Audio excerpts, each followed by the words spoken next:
जो है याकूब की पत्री उसका दूसरा अध्याय उसके 6 पद से ना।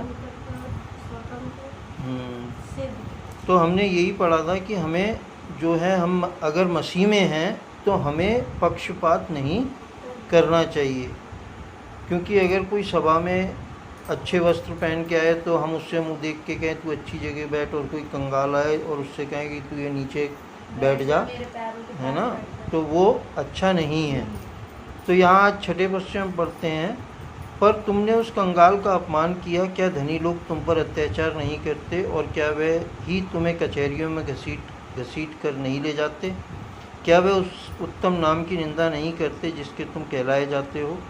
तो भी यदि तुम पवित्र शास्त्र के इस वचन के अनुसार कि तू अपने पड़ोसी से अपने समान प्रेम रख, सचमुच उस राज्य व्यवस्था को पूरी करते हो तो अच्छा ही करते हो।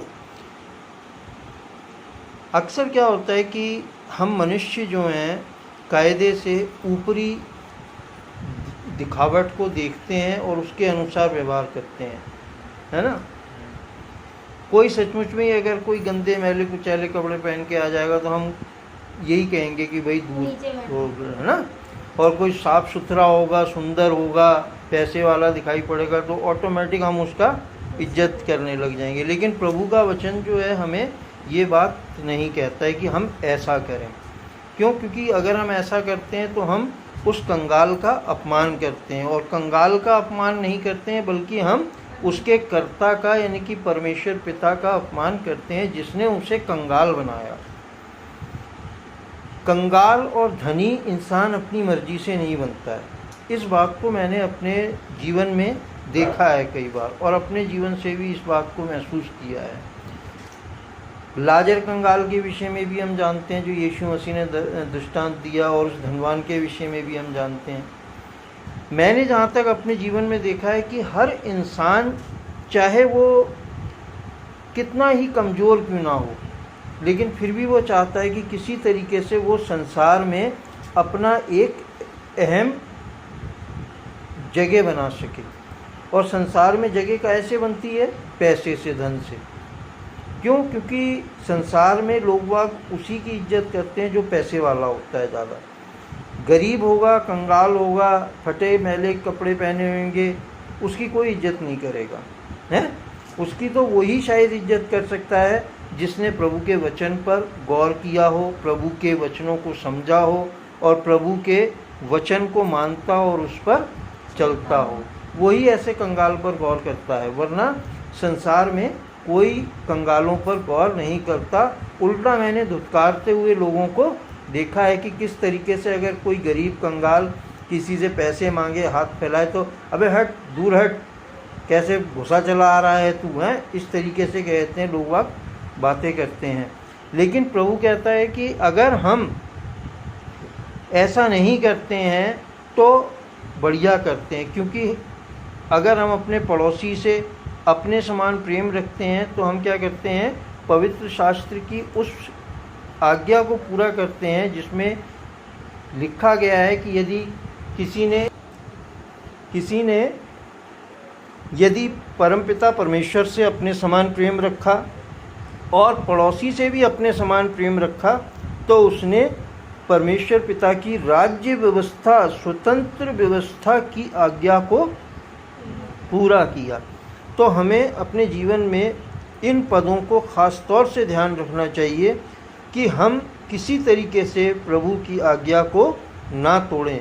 और जब कभी हमें कोई कंगाल दिखे या तंगहाल दिखे, लाचार दिखे, गरीब दिखे, मैले कपड़े, कुचैले कपड़े पहना हुआ दिखे, तो हम उसको स्वयं प्रभु यीशु मसीह समझ के उसके साथ व्यवहार कर सकें। क्यों? क्योंकि यीशु मसीह ने क्या कहा कि अंतिम दिन में क्या होगा कि लोग मेरे चारों ओर खड़े होंगे और मैं उनसे कहूँगा कि मैं कंगाल था, मैं नंगा था, तुमने मुझे कपड़े नहीं पहनाए हैं। तो हमें क्या है कि हमें क्या है कि प्रभु का वचन एक ऐसे रास्ते पे लेके चलना चाहता है जिस पे संसार नहीं चलता। संसार ऊपरी दिखावे और चमक धमक इसको देखता है और ऐसे लोगों की इज्जत करता है। लेकिन परमेश्वर पिता का वचन जो सत्य वचन है, हमें गरीबों की और कंगालों की और विधवाओं की और अनाथों की सुधि लेने के लिए रास्ता दिखाता है। तो हमें क्या है कि परमेश्वर पिता के वचन को पूरा करना है अपने जीवन से। अगर हम पूरा करते हैं अपने जीवन से तो प्रभु का वचन कहता है कि तुम ये काम अच्छा करते हो। हैं 9वें पद में, पर यदि तुम पक्षपात करते हो तो पाप करते हो और व्यवस्था तुम्हें अपराधी ठहराती है।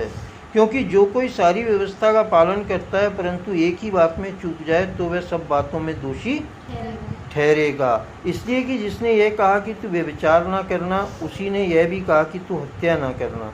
इसलिए यदि तुमने व्यभिचार तो नहीं किया पर हत्या की तो भी तू व्यवस्था का उल्लंघन करने वाला ठहरा है।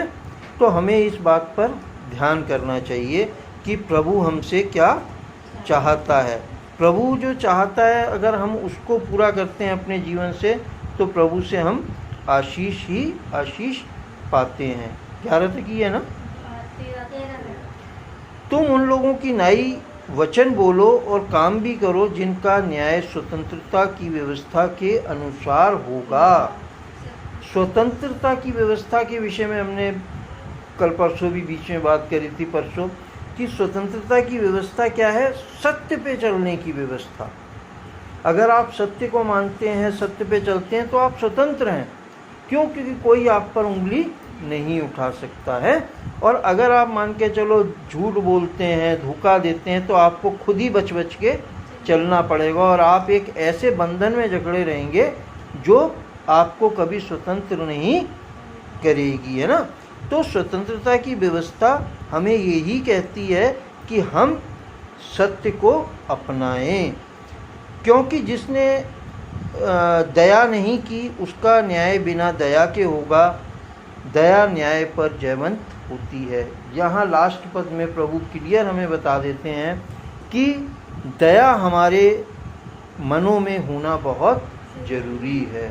अगर हम मसीह में हैं तो हमारे को दयावंत बनना है, क्योंकि हमारा पिता भी क्या है? दयावंत है ना। तो हमें इन बातों पर ध्यान करना है और प्रभु के इस स्वतंत्रता की व्यवस्था को अपने हृदय में, जो सत्य पे चलने के द्वारा हमें प्राप्त होती है, अपनाते हुए आगे बढ़ते चले जाना है। प्रभु अपने वचन के पढ़े और सुने जाने पर बहुतायत से आशीष दे। प्रभु यीशु मसीह के नाम में आमीन, आमीन, आमीन।